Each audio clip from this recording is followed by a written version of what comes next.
दिल्ली में लोग ठंड और कोहरे की दोहरी मार झेल रहे हैं। दिल्ली में ठंड की वजह से हालात खराब होते जा रहे हैं। घने कोहरे और शीतलहर के चलते लोगों का घरों से निकलना मुश्किल हो गया है। विजिबिलिटी कम होने की वजह से ट्रेनें देरी से चल रही हैं। हवाई उड़ानों पर भी कोहरे का असर देखने को मिल रहा है। जम्मू कश्मीर में ठंड का प्रकोप लगातार जारी है। सर्द हवाओं के चलते तापमान में भारी गिरावट दर्ज की गई, तो वहीं श्रीनगर के प्रसिद्ध डल झील का आधे से ज्यादा हिस्सा जम गया। मौसम विभाग के अनुसार अगले कुछ दिनों में ठंड और बढ़ सकती है। तमिलनाडु के नीलगिरी में घने कोहरे के चलते दिन में अंधेरा छाया रहा। विजिबिलिटी कम होने की वजह से लोगों को यात्रा करने में परेशानियों का सामना करना पड़ा। शहर में हल्की बारिश के बाद ठंड और बढ़ गई, जिसके बाद लोग ठंड से बचने के लिए अलाव का सहारा लेते नजर आए। मध्य प्रदेश के कई जिलों में बेमौसम बरसात ने ठंड का असर बढ़ा दिया है। वहीं कई जिलों में बादलों ने डेरा डाला हुआ है। वहां किसी भी वक्त बारिश हो सकती है। मौसम विभाग के मुताबिक मध्य प्रदेश के 14 जिलों में बारिश होने की संभावना है। पुणे में पुलिस कर्मचारी को थप्पड़ जड़ने के आरोप में बीजेपी विधायक सुनील कांबले के ऊपर मुकदमा दर्ज हो गया है। विधायक की थप्पड़बाजी का वीडियो इंटरनेट पर वायरल हो रहा है। ये वीडियो उसी कार्यक्रम का है जब विधायक ने पुलिसकर्मी को थप्पड़ जड़ा था। मंच पर महाराष्ट्र के डिप्टी सीएम अजीत पवार मौजूद थे। उसी वक्त बीजेपी विधायक सुनील कांबले मंच से नीचे उतरे थे। इस पुलिसकर्मी ने जैसे ही विधायक को रोकने की कोशिश की, उन्होंने उस पर तुरंत हाथ छोड़ दिया। थप्पड़ खाने के बाद पुलिसकर्मी ने अपनी नाराजगी भी जाहिर की, मगर अपने गुरूर में चल रहे विधायक गलती मानने की बजाय आगे बढ़ते चले गए। थप्पड़कांड के बाद पुणे के बंड गार्डन पुलिस स्टेशन में बीजेपी विधायक के खिलाफ मामला दर्ज हो गया है। पुलिस ने आईपीसी की धारा 353 के तहत एफआईआर दर्ज की है। धारा 353 तब लगती है जब किसी व्यक्ति पर लोक सेवक को उसके कर्तव्य के निर्वहन से रोकने के लिए हमला या आपराधिक बल लगाने का आरोप हो। सरेआम पुलिस वाले को इस तरह थप्पड़ मारने का वीडियो अब इंटरनेट पर वायरल हो रहा है। अंतरिक्ष अभियान में भारत ने एक और इतिहास रच दिया। इसरो का आदित्य L1 स्पेसक्राफ्ट 126 दिनों में 15 लाख किलोमीटर का सफर तय करने के बाद सन और अर्थ लैग्रेंज पॉइंट 1 तक पहुंच गया और इस पॉइंट के चारों तरफ मौजूद सोलर हेलो ऑर्बिट में तैनात हो गया। स्पेसक्राफ्ट में 440 N लिक्विड अपोजी मोटर लगी है, जिसकी मदद से आदित्य L1 को लैग्रेंज पॉइंट 1 तक पहुंचाया गया। हालांकि आदित्य को L1 पॉइंट पर डालना एक चुनौतीपूर्ण काम था। इसमें गति और दिशा का सही तालमेल जरूरी था। इसके लिए इसरो को ये जानना जरूरी था कि उनका स्पेसक्राफ्ट कहाँ था, कहाँ है और कहाँ जाएगा।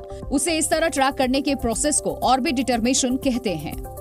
तो आपको बता दें कि L1 अंतरिक्ष में ऐसी जगह है जहां पृथ्वी और सूर्य की गुरुत्वाकर्षण शक्तियां संतुलित होती हैं। हालांकि L1 तक पहुंचना और स्पेसक्राफ्ट को इस ऑर्बिट में बनाए रखना कठिन टास्क है।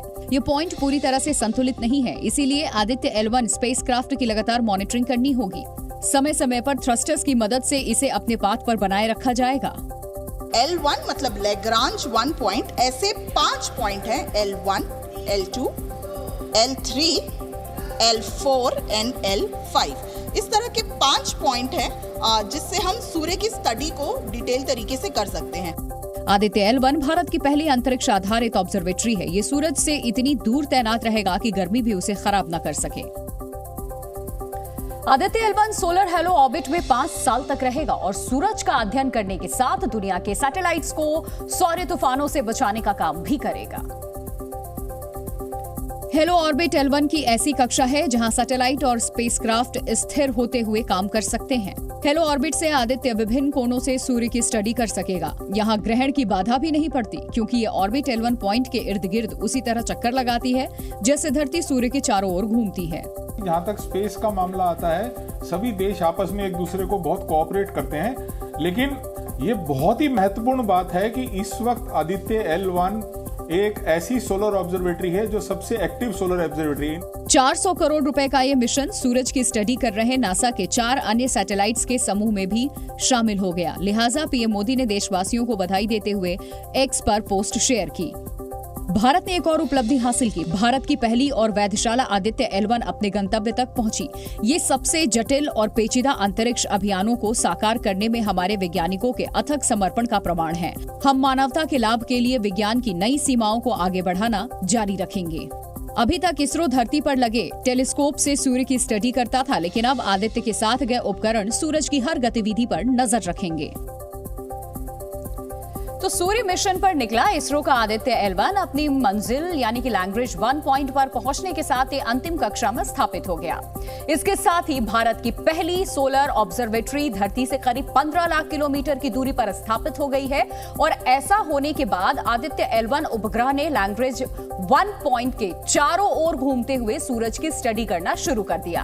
अब आदित्य L1 मिशन अगले 5 साल तक भारत के 50 से ज्यादा सैटेलाइट्स की सुरक्षा करेगा।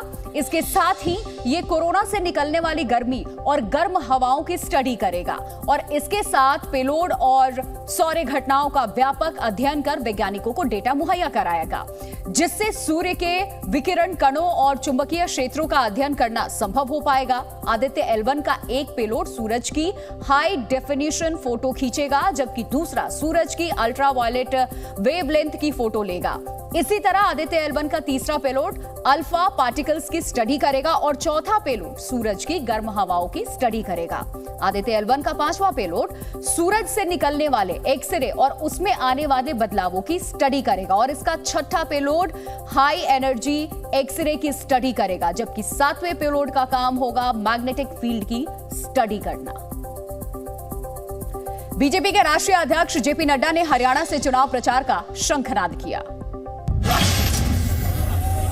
हरियाणा के पंचकुला में बीजेपी के राष्ट्रीय अध्यक्ष जेपी नड्डा ने रोड शो निकाला। इस दौरान मुख्यमंत्री मनोहर लाल, हरियाणा बीजेपी अध्यक्ष नायाब सैनी और पार्टी के प्रदेश प्रभारी विप्लव देब उनके साथ मौजूद रहे। जेपी नड्डा 3 दिन में दूसरी बार हरियाणा दौरे पर गए हैं। जम्मू कश्मीर के पुंछ में हुए आतंकी हमले के बाद केंद्रीय गृह मंत्री अमित शाह सुरक्षा की समीक्षा करने के लिए 9 जनवरी को जम्मू का दौरा करेंगे। इससे पहले रक्षा मंत्री राजनाथ सिंह और सेना प्रमुख जनरल मनोज पांडे ने पुंछ हमले के बाद जम्मू का दौरा किया था। राजस्थान के पूर्व मुख्यमंत्री अशोक गहलोत ने पीएम मोदी और बीजेपी पर निशाना साधा। उन्होंने कहा कि मोदी और अमित शाह ने मिलकर राजस्थान की दुर्गति कर दी है। बिहार के मुख्यमंत्री नीतीश कुमार 17 जनवरी को पश्चिम बंगाल की राजधानी कोलकाता का दौरा करेंगे। इस दौरान वो ज्योति बसु की पुण्यतिथि पर लेफ्ट की ओर से आयोजित एक सेमिनार में हिस्सा लेंगे।